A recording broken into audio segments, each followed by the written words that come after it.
What's up, YouTube?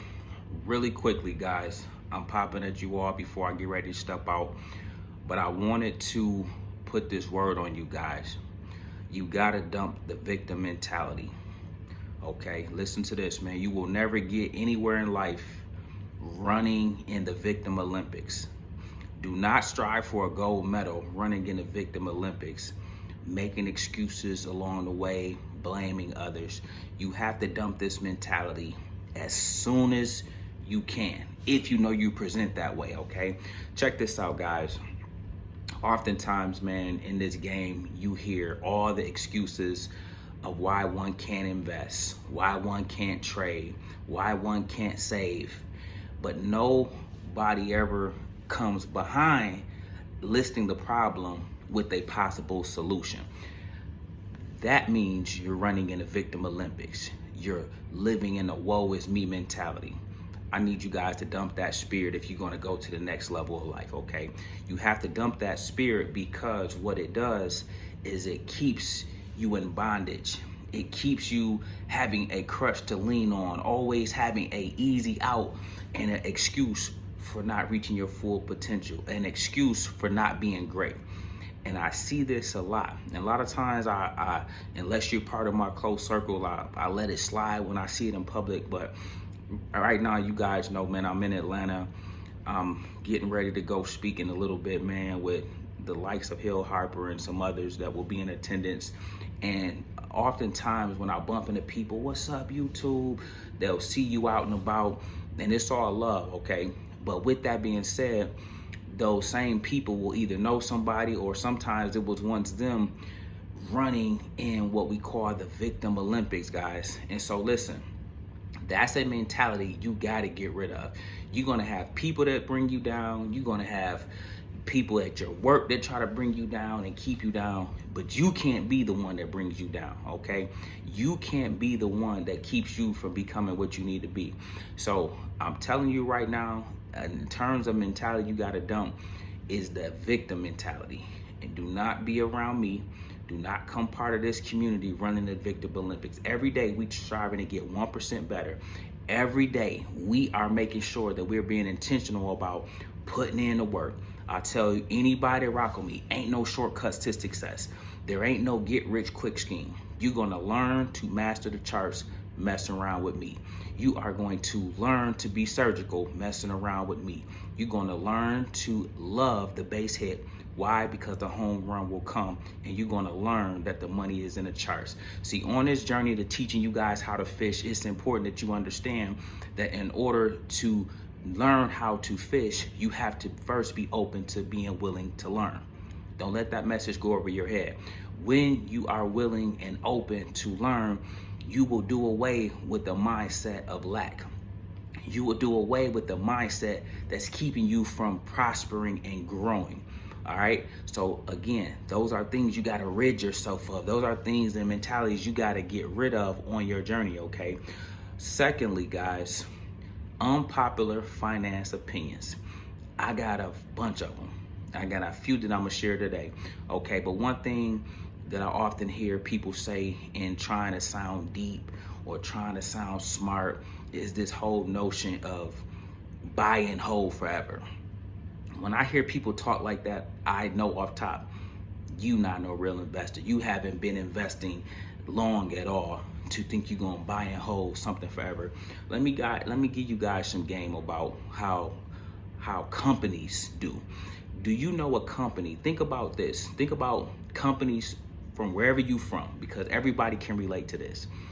Have you ever seen a company that was once popular, that was once flooded with people and business and prosperity, go out of business?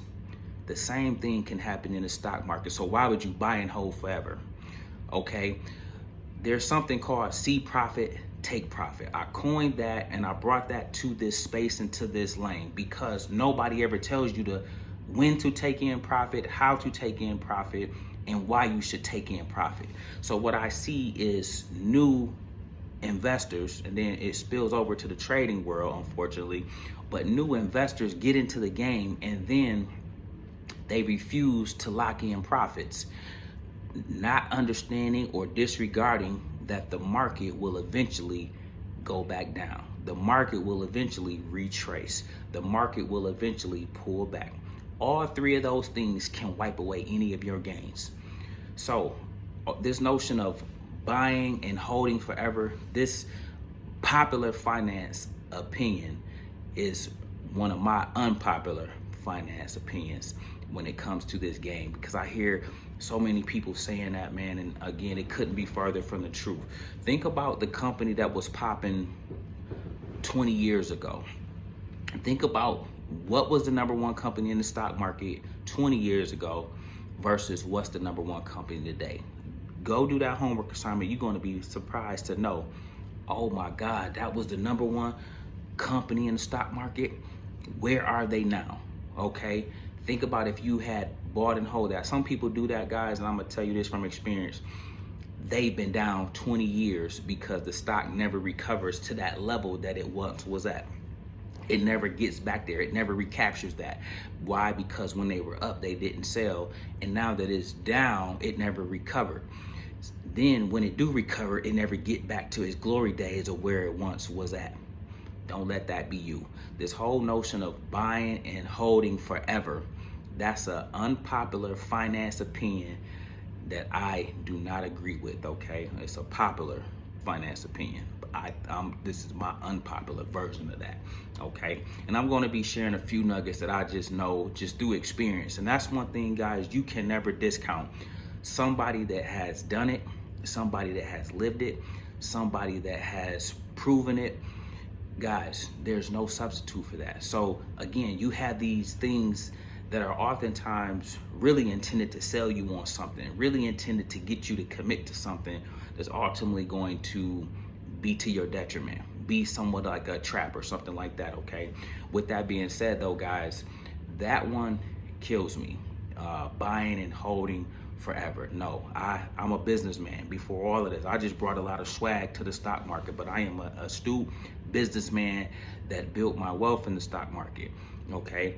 One thing I can tell you, businesses come and go, businesses go out of business, businesses go bankrupt, trends change, and some businesses, think about blockbusters, are unwilling to adapt, and then you get beat by somebody like Netflix, okay? It happens. So think about the person that was investing in Blockbuster, buying and holding forever, not knowing Netflix was coming to take their lunch. Don't fall for that popular opinion, because it's one of Chris Saint's unpopular opinions about the finance space and things I hear out there and things I hear being pushed, okay?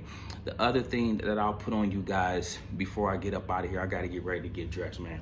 It's getting close to game time. The other thing I'll put on you guys is this.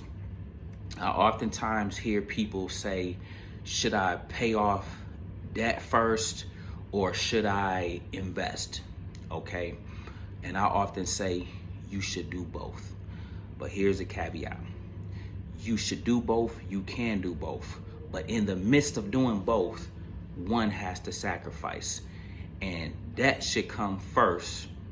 Investment should come second. You should be doing both, but there should be an order of operations. Check this out, and I'll give you some game and you guys can get up out of here. Check this out. You have debt, okay? Say you got $500 of freed up money to put towards the debt.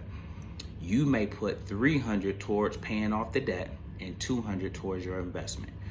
You see how the $500 was allocated, but the majority went to the debt, but you still didn't abandon your obligation to invest, to tithe, to do all the things you are supposed to be doing, especially as a man, okay?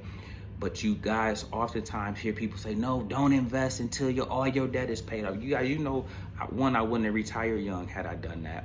Number two, do you know how far behind the 8 ball you would be if you put off investing until all the debt was gone? We constantly in debt in our community. We constantly got credit cards, constantly got car loans, constantly got rent payments, and I mean, we'll be forever playing catch up if we adopted that ideology. And so when you are faced with that, do not succumb to thinking, no, it's between investing and paying off debt. I'ma ignore investing. I'ma forego investing just to pay off my debt. No, do both. But then you got to get laser focused and locked in. you have to allocate your money. Like I said, using that $500 example, 300 might go towards the debt. Yeah, it might take you a little longer to pay the debt down that way because the whole 500 could have went to it, but then you put in 200. Or you might say right now, starting off, 400 is going to the debt, 100 is going to my investments. That way you can still super expedite the process of getting that debt paid off. But then listen to this, and then I'll get you up out of here. Once the debt is paid, now you repurpose that whole $500 towards your consistent reoccurring investment. Now you supercharge your investments to play catch up for the years you were splitting between the two. That's all I got for you guys today. Listen, we make videos like this every day, so if you like this one, make sure you check out the next one.